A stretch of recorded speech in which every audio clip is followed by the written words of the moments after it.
Ladies, gentlemen, everything in between, welcome back to Midnight Oil Motorsports. My name's Ian, and I'm here on my, I'm not on it.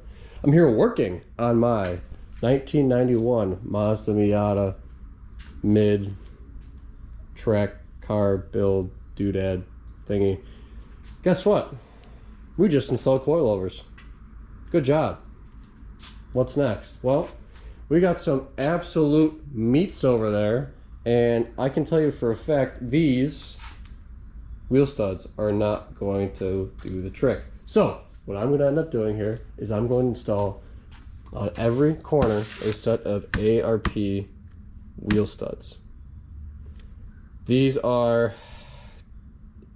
an inch longer than the stock ones, which means more thread engagement, which means more torque holding the wheel on, which means hopefully I don't lose one on track.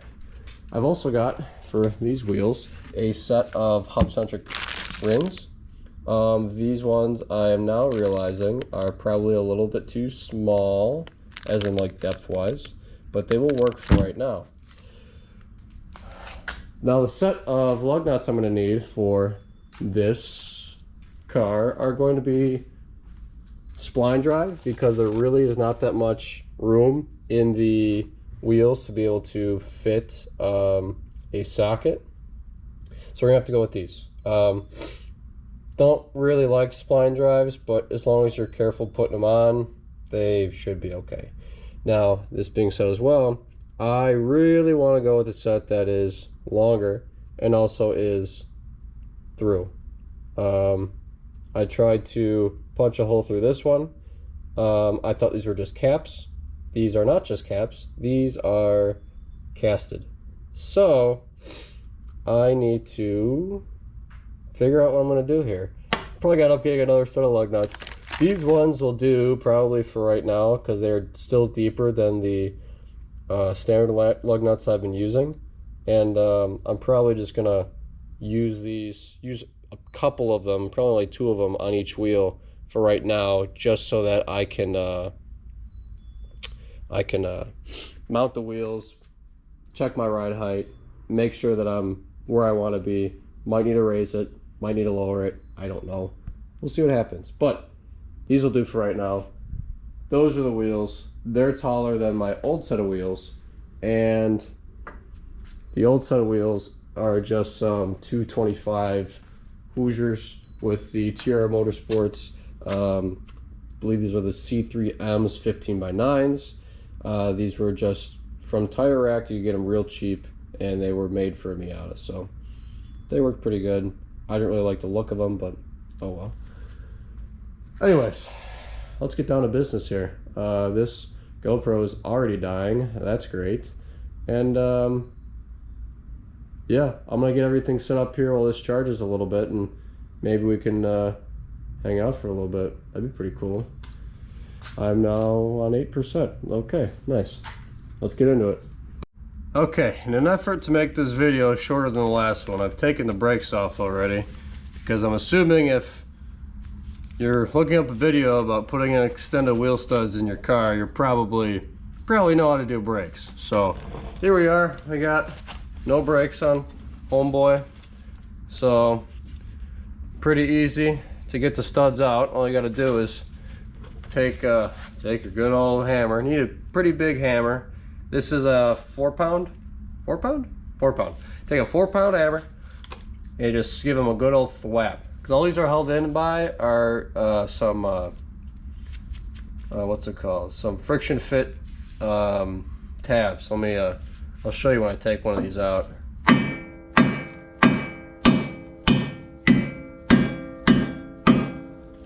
Oops.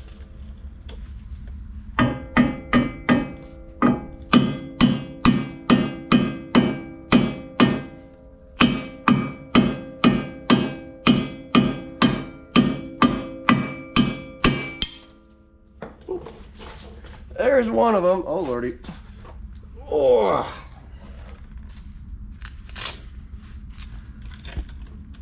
I can see the only thing holding them in. Ouch. Come on, light. Oh. Let's get that. Yeah, there we go. It's just those little knurling on the end there. So you can see that from a previous attempt to replace one wheel stud, because I took the wheels off when I first got it, and one of them stripped. You do need to, there's a little spot on the backing plate of the rotor that you need to flatten out or grind down or what have you in order to get the rear wheel studs out whilst having the backing plate on. Because other than that, the Chitlin's manual or Haynes or whatever, I don't remember what the hell they're called, the manuals tell you that you gotta take off the backing plate, and that's a little bit more trouble than what it's worth. So as soon as you start to, you know, push this back and whatnot, it does not take that much force to be able to just flatten this out or cut it off or what have you. So that's my 2 cents. I would just do that because that's what I did. Because unless this is a beautiful restored car, I don't really see a reason to not do that. So that's what I did. Now just smack all these out and get the new ones in. So let's time lapse that.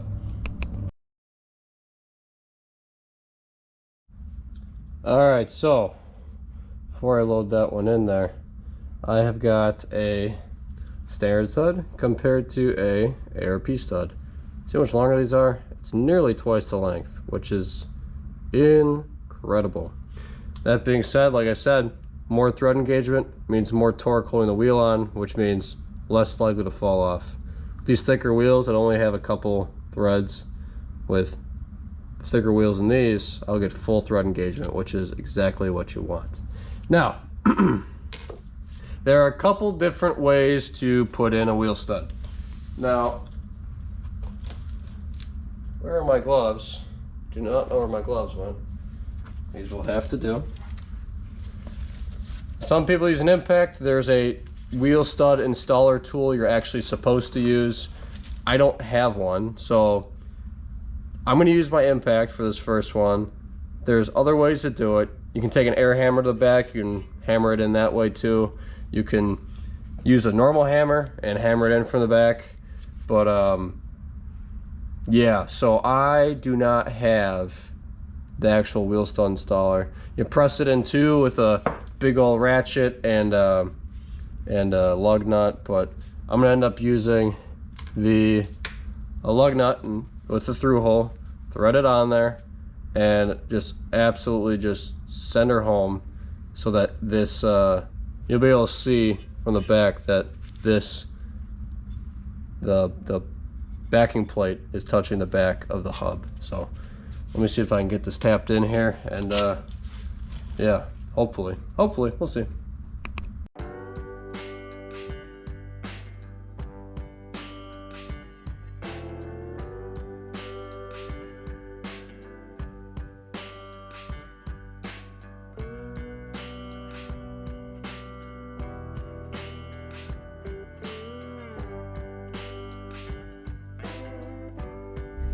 All right, on the other side, the GoPro died, so great.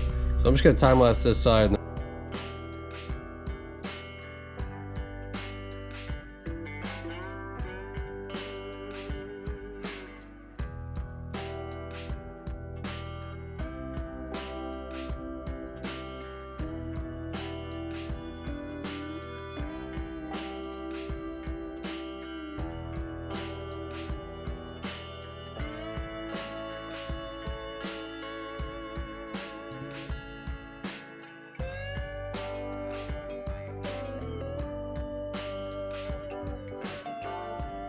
All right, so we got all 4 of these put in here. The back is relatively easy. Just had to grind down right here a little bit more because the longer studs are a little bit more difficult to get in. So yeah, I mean it's pretty straightforward. It is pop the old stud out, line up the new one, get as far in as you can, tap it in a couple times with the hammer, then you get a spacer. Like so. This is absolutely hot, nuclear hot, so that you have full thread engagement on your nut, throw that on there, and impact it until you're done. Now, this is not really the right way to do it, right? Because there is the possibility that these threads could pull, and you could either stretch the threads on the stud or completely just strip out the stud to begin with. So not really the best way to do it, but it's the way I've always done it, and I've had a pretty good success rate.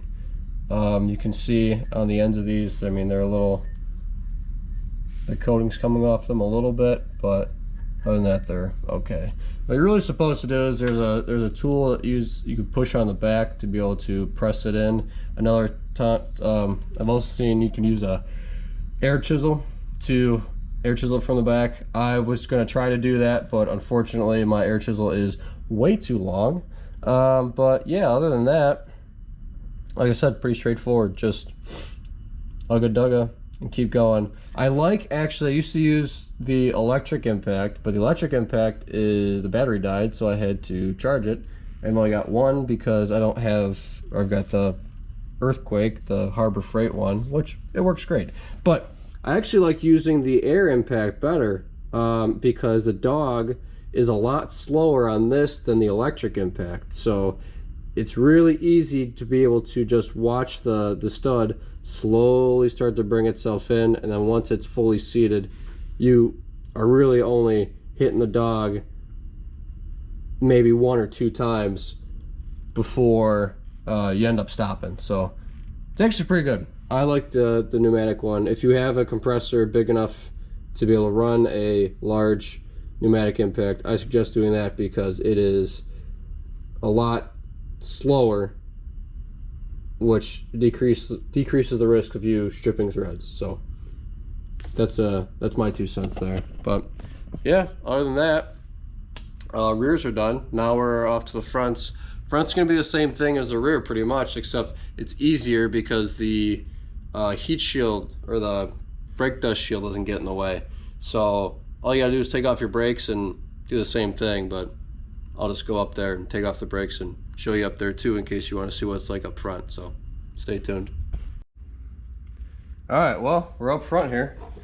As you can tell, a lot more room for activities, especially with the brakes off. I mean, we're able to get these in here real easy compared to the rear. There's no grinding down the dust shield or any other jazz. We can actually just keep everything together and make it really easy here. So I'm gonna pound this out real quick and continue watching if you're interested. Yeah, cool.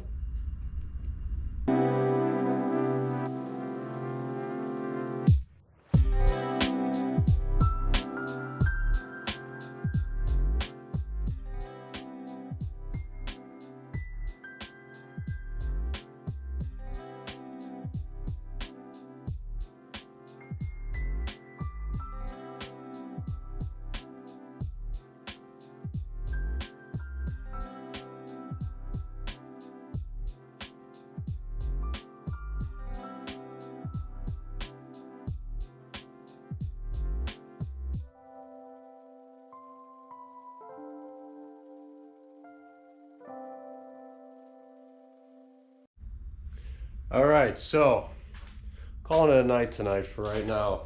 Hopefully I can be back out here tomorrow to finish up setting up the ride height on these coilovers. But for a Sunday night, we got some coilovers, we got some extended studs, and I attempted to test fit a wheel, but it doesn't work because lug nuts are, just as I would feared, too short. So I need to get some new ones. I'm hoping my buddy pulls through with getting some, but I don't think so because well, I won't talk bad about him. I'm not talking bad about him. He's a great dude. He's doing me a favor by getting these lug nuts because I can't find them anyplace else.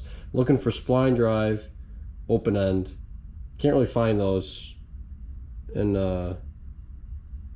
and a good company for some reason, and I don't know why, but he knows a guy who knows a guy who can get me some, but the other guy isn't open to the public, so yeah, it's kind of a mess. Oh well. But hey, you know what? Look at all that. Look at all that stuff we got done. Good old Fortunato coilovers looking good. Extended wheel studs starting to actually come together. After this, test fit the wheels, set the car on the ground, see where it's at. Do I need to raise it? Do I need to lower it? Don't know. Once I get that all set up, which should only take a couple hours, then we test fit the wide body kit. From there, I can see what I can cut off and maybe not cut off and keep, and then I can cut and tap up and weld and seam seal, and Bob's your auntie. We're getting closer. We're getting closer to the finished product of being able to paint this beautiful, beautiful car. Now, am I gonna call a video here? Probably not. So, guess I'm gonna end up seeing you in the morning. Wait, no, I have work tomorrow. Damn. Guess I'll end up seeing you tomorrow afternoon. Later. We're back. Day 2, part 2, if I break this video up, but back out here again on a weekday. Love being in here after work because it's nice decompression time. Gotta love it. So what we got going on? New day, new sippy cup. Gotta go see the doctor again. I got some problems. But hey, we got our car, we got our wheels, we got some temporary lug nuts that I got in the mail. We got different hub-centric rings because these are only 8 millimeters deep, and I need ones that are 10 millimeters deep for those wheels.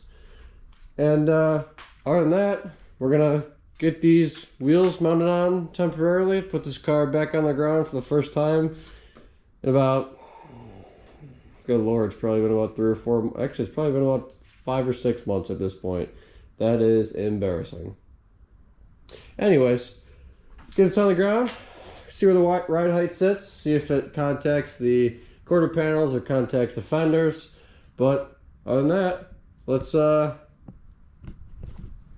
getting into this. Pretty excited to see this car on the ground for the first time in a long time. It's probably gonna seem pretty short, but hey, oh well.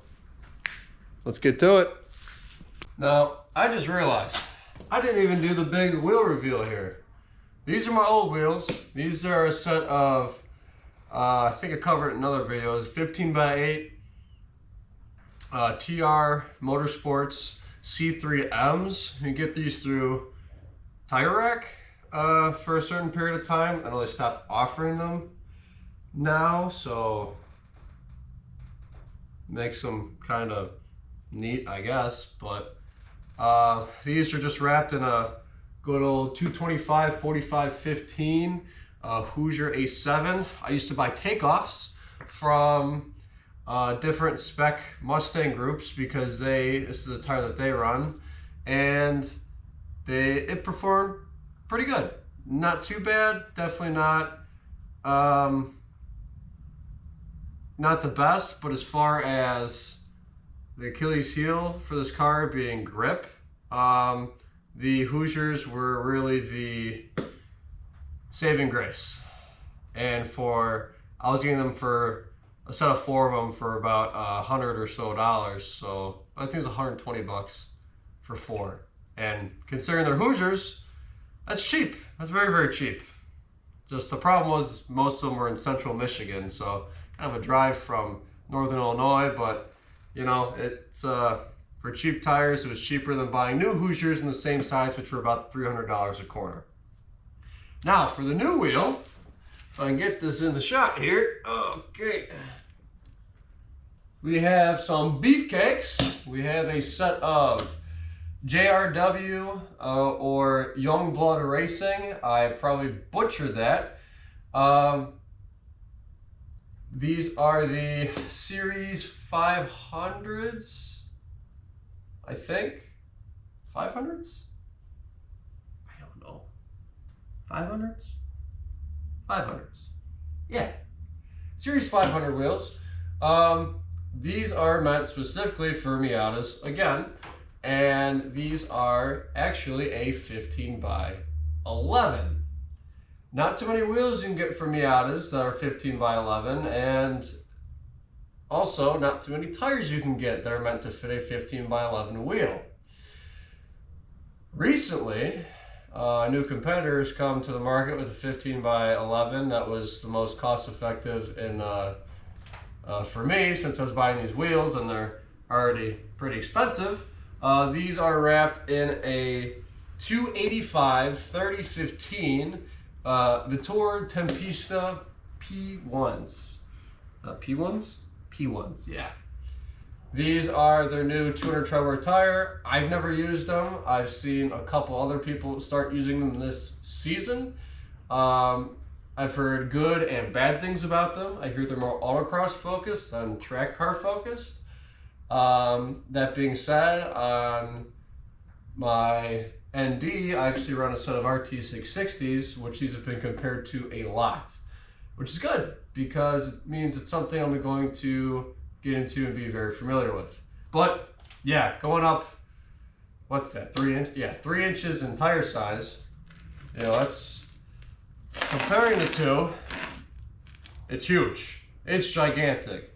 These are actually a taller tire than these, but, you know, I was gonna try to make these work with a spacer or something, but then I realized that the spacer would have been obnoxious. So decided to not go with that. So here we are switching over from these very, very beat, especially right now, very, very beat Hoosiers to a brand new tire. First set of tires I've ever bought brand new for this car.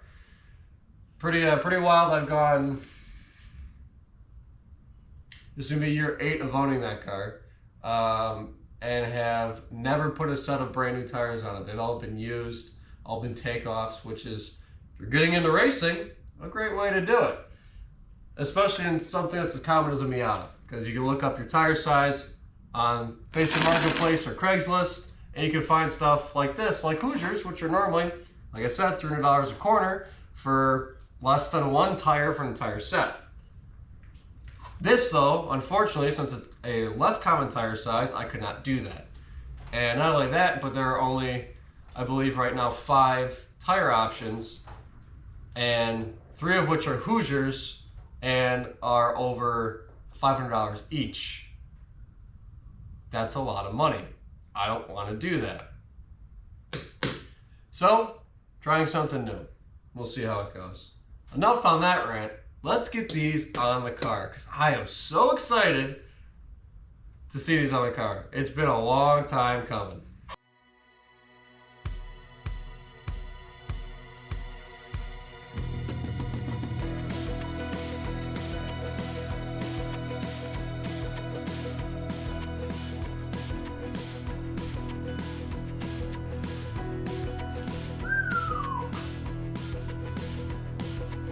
Look at that. Just look at it. I mean, look at it. 15 by 11s on a stock body Miata right now. It's ridiculous. It won't stay that way, but come on, I'll show you how ridiculous it is. So out here, the rear looks pretty good. Until you start to look on top. That's pretty ridiculous. It's about 3 fingers sticking out there. 4 if we include the sidewalls. Just a little bit tubbed. Fender, I mean, well, let me go over this other side. I think I lowered the front too much too, but we'll cross that bridge when we get there. The front, I mean, that's gonna be one wide boy. That's for sure. So I can, there's a view. from the front of the rear. I mean, that is ridiculous. So I am going to lower it down on the ground, see how low I actually am, if I'm at the right ride height or not. Because if I need to go lower in the front, I mean, that's pretty much not going to be possible. This is suspension and compressors at all. I mean, I only got 2 fingers. So let's see here. We'll do a quick time lapse of that, I guess, so I can figure out how to lower this thing. It still works. And yeah, let's see what happens.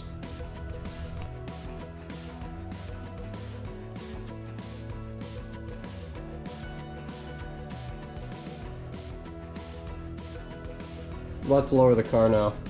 For real this time. Let's watch this brand new quarter panel probably get absolutely devastated.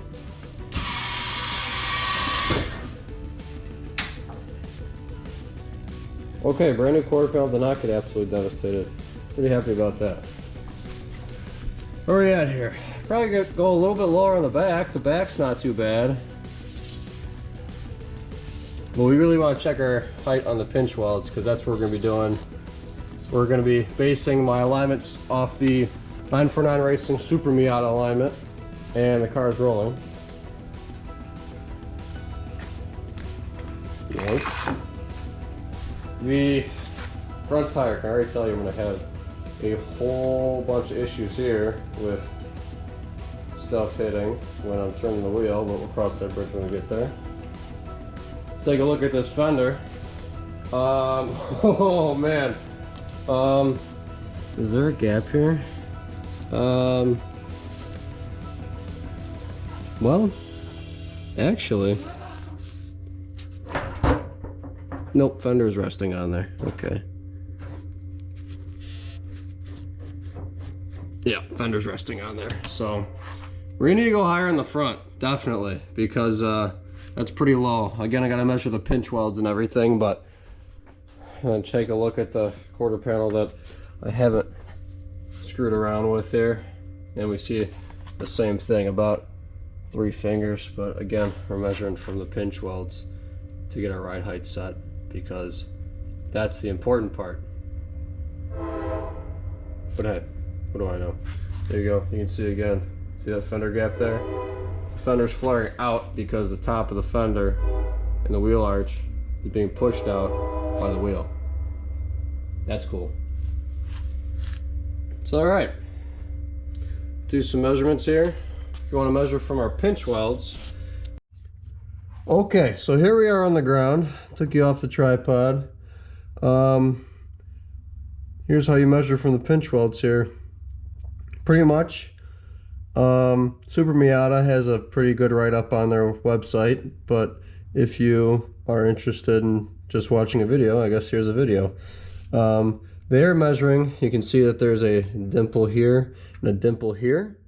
That in between here is where they want you to measure from. To be the most accurate spot and most repeatable.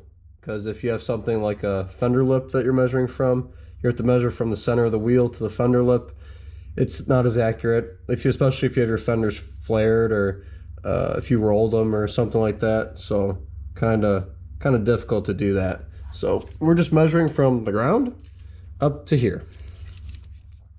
The Super Miata, the race alignment spec, the ride height they want you at is between 100 millimeters and 125 millimeters, which translates to about between 4.1 and 4.9 inches. So just for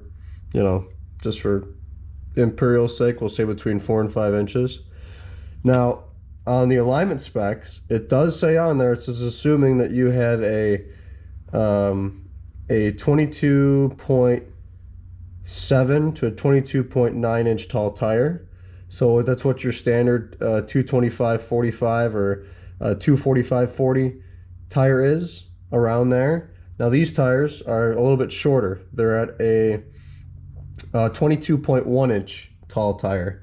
So what that means, when we translate 22.1 minus, let's say, the 22.8, which is in the middle between 22.7 and 22.9, that's how I got that. Subtract the 2, we get 0.7. So 0.7 inches is, or I'm sorry, 0.7 inches is about 12 millimeters. But what this means is that when we're measuring this, the conversion I did that got me between 4 and 5 inches, I can be 0.7 inches lower than what that is. So instead of being at 4 to 5, I'm now at 4.3 to 3.3, around there. So where we're supposed to be, we are right at 4 and, or I'm sorry, we're at 3 and that would be 5/8 inches, which would put us at about 3.6 inches. Yeah, 3.6 inches, which is a little bit lower than what I want. So I'm going to end up raising it up to be at closer to that 4 mark, probably around 4.1 to 4.2 inches, which would then bring us to about 4.25 inches. I've measured the back. The back, it's the same thing. There's 2 dimples here on the back and a flat spot. You measure from the ground and you measure up. And the back, I am at 4.5 inches, which is perfect because Miata's like a little bit of rake going from rear to front, which means the rear is higher than the front. And the 949 Racing recommends about between 0 and 1/4 inch of rake. So that would put me, if I raise this up to 4.2 or 4.1, that puts me right in that specification. So all I got to do is raise the car back up and then turn the coil over a few times, put it back down, see where I'm at, count how many times I've rotated it, and then replicate it on the other side, and then we're all hunky-dory. So yeah, that's pretty much it. This video is going to be long enough, so I mean, I could time-lapse it and you can figure all that stuff out, but I think I'm probably just going to end it here, so maybe I can get my butt off the ground here. Oh, get you back on the tripod.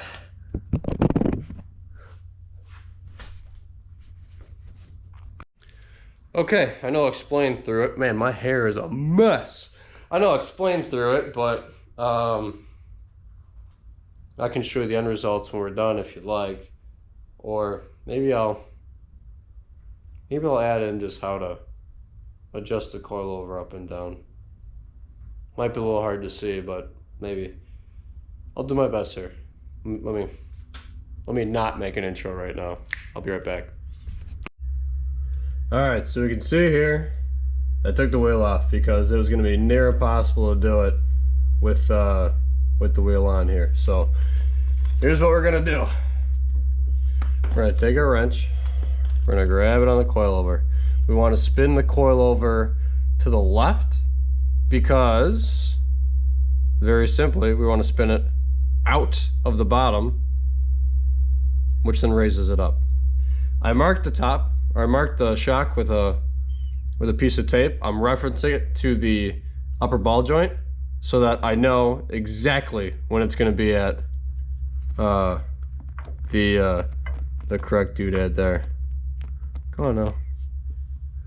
I gotta swoop this on there. Scoop. So, yep, and we can see here when I take and I grab the coilover here, I loosen it. You can see the whole coilover assembly is moving. It's got nothing to do with the spring, okay? I'm not adjusting the preload here because this collar is locked. If this collar was not locked, I would be pushing up on the spring, which would then be adjusting the preload on the spring, which is what I do not want to do. You do not want to do that. These have already been preloaded to whatever specification they need to be preloaded to. I don't know. Fortune Auto knows. I don't. So I'm not going to mess with that. So when I spin this, the entire body is going to spin, which is great. Because it makes it really easy to just go around here. It's a little monotonous, but There, we got one. Or not quite yet. That's one.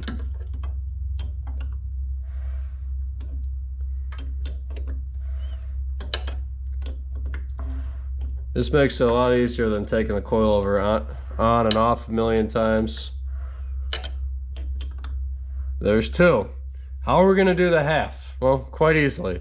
I'm going to try to eyeball it to be able to be perfectly behind the spring, 180 degrees from where I'm at right now. So let's do that.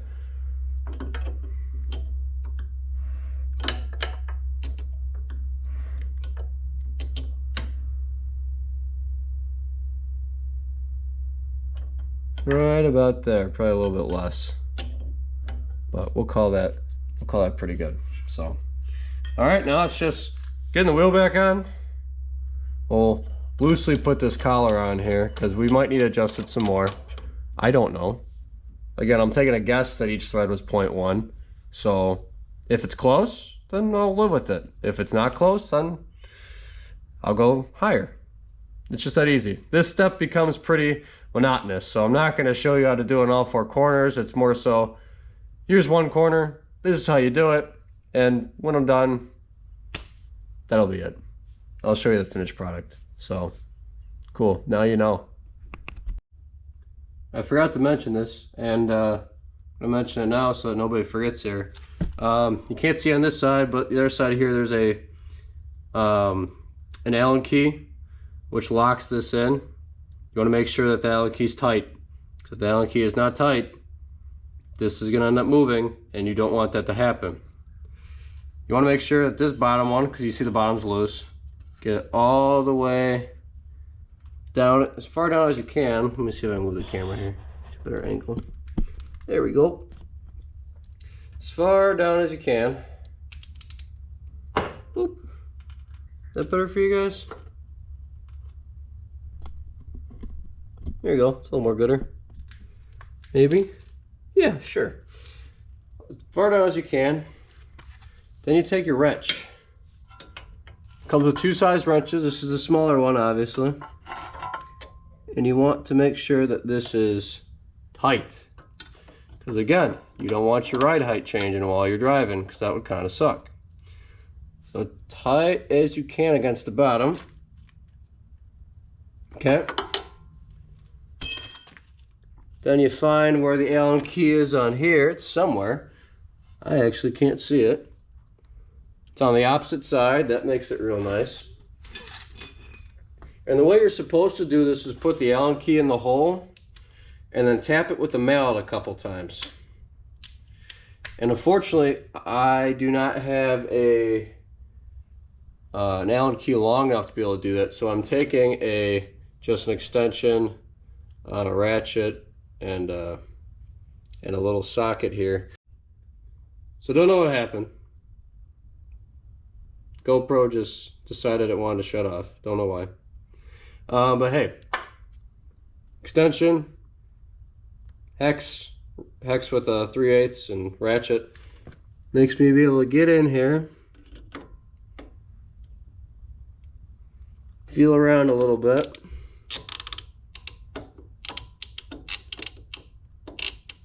If I can get the right angle on here.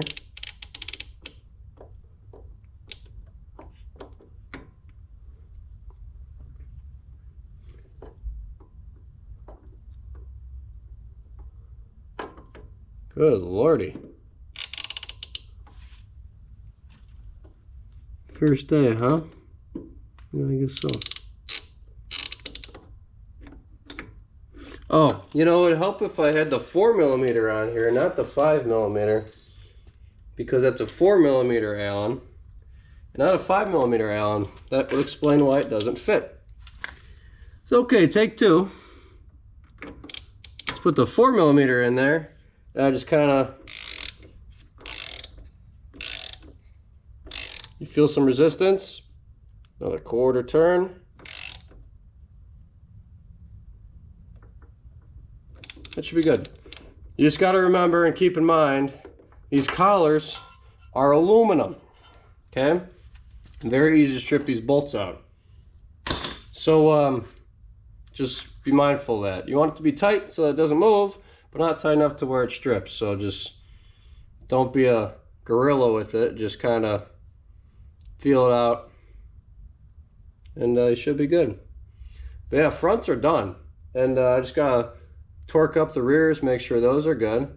And then I'm finished. Ride height's all set. Then I'm able to start cutting stuff and mounting wide body. How cool is that? Oh wow, very, very cool. Very, very cool. Anyways, yeah, I'll check back with you when I'm done here. All right. Take a look at this. We've got 4.3 inches from the pinch welds to the floor in the rear, 4.1 inches from the pinch welds to the floor in the front.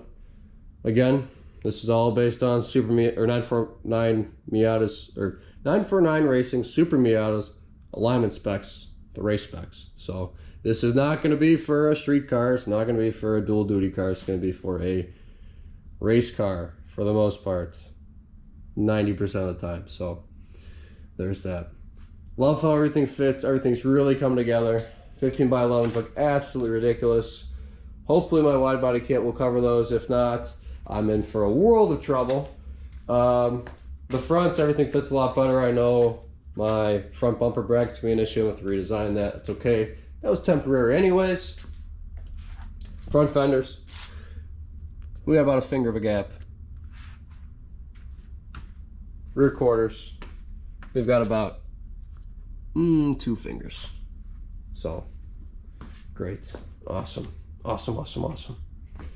So glad with how this turned out. We're not contacting the strut. We're close. We're about 2 fingers away from the strut, but the offset on the wheel is perfect. JRW, these wheels are awesome. I wish more people made 15 by 11s for Miatas because, man, that looks so cool. I wish I was sponsored by Arby's because we have the meats. Anyways, that's what I'm gonna leave you off with. Thank you. Thank you, the viewer, for taking the time to watch me build this car.